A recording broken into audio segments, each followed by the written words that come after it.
I was hoping that my car would start so that I could get to the audition. But, I honestly didn't think that sometimes people can make a career or make a living on just doing pilots. You get paid for that job and then it goes away, doesn't get picked up. And I honestly, even though I thought it was really exciting, it was a time when I couldn't imagine that a network would champion a serial killer. And that's why I'm not a betting girl. Eric? I just thought it was some weird shit. This is some weird shit. This is a serial killer, you know. It was great writing from the beginning, so I was on board and interested in. Sergeant Dukes is he's a bit of a hard ass, but I knew who he was.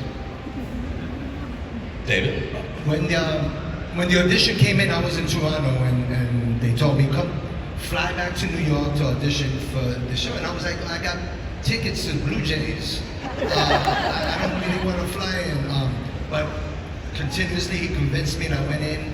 And as I was coming into New York, I read the pilot, and I was like, oh, this is interesting. Okay. And so I went in, I auditioned, and the rest, was great. I loved being on the show. James?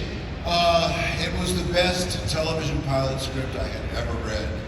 And at that point, I'd been an actor for about 25 years. And my initial reaction was, I will never get this part. And I was quite depressed when I went to the audition. And I just dragged my ass across the parking lot of Paramount. And I guess I was so emotionally raw because it was, I didn't think I had any chance at all, that something clicked. And I was in that condition because I had just come off doing a series that was just, the consensus was that it was garbage, and it was canceled, and I was an actor without a job. Best television pilot I ever read. I was in New York doing plays, and I was in the thick of things, and I read the script, and I knew it was interesting. And there was this Asian American character in it that had a funny laugh. Okay, so I go to the audition, and I came up with this laugh, and I do the scene, and I do this, and all the producers just start grinning.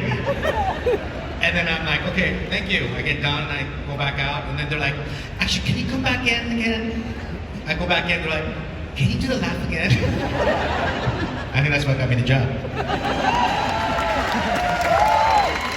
My wife and I at the time, because we watched Dexter religiously, we had Masuka bingo.